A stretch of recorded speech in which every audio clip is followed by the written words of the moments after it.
We got a pretty windy day here in Las Vegas, Nevada. And it's about that time to celebrate a person who is going to be leaving the planet very, very soon. A true scumbag in every stretch of the word. Today we're talking about William James Pye, this old cretin right here.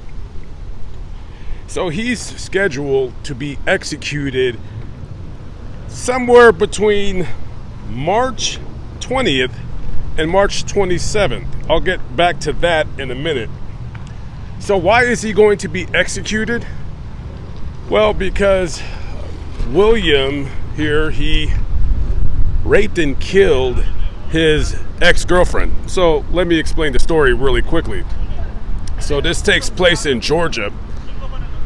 So back on late hours, early morning hours, November 16th, going into November 17th, 1993, William and one of his friends, a man by the name of Chester Adams, and a 15-year-old teenager at the time, Anthony Freeman, they were looking for someone to rob.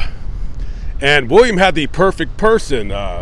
He knew a guy named Charles Puckett, who was dating his former girlfriend, a woman by the name of Alicia Lynn Yarbrough. Now, I don't know if this guy had a really good job or what, but they chose him to be the target.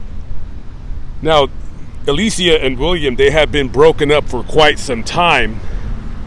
So on that night, they go over to where they live at, and he looks through the window and sees Alicia with her baby laying in the bedroom. They don't see Charles anywhere. So they go in through the door, break in, and she jumps up screaming. He pulls out a gun and tells her to shut up. So they kidnap her, leaving her baby to fend alone by itself. And they take her to a motel room that William had rented. And over the course of several hours, they proceed to take turns raping her. So after they're done, they take her, still by gunpoint, throw her in their car, and they take her down a lonely dirt road where William proceeds to tell her to lay down on the ground, and he shoots her 3 times in the back of the head. Well, it didn't take a whole lot of detective work to find out who was responsible for the crime, because in the hotel room where this had taken place, after Anthony Freeman being arrested and being threatened with the death penalty, he confesses to the crime, tells the police what hotel room the rapes happened at, the rape, and they dusted for fingerprints, and they found both Chester's, Williams, and Anthony's fingerprints there.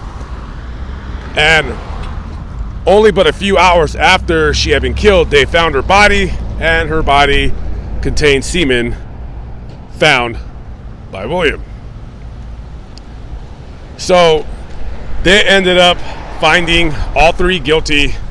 William is sentenced to the death penalty, and Chester, he's sentenced to 5 consecutive life sentences, and Anthony Freeman, 15 years of age, he got 2 consecutive life terms, plus on top of that a 20-year prison sentence. So these guys are hopefully never getting out, but of course, the Supreme Court has ruled that the life sentence or sentencing for youthful, juvenile, teenage offenders is unconstitutional. So I don't know if this case has been looked upon or not.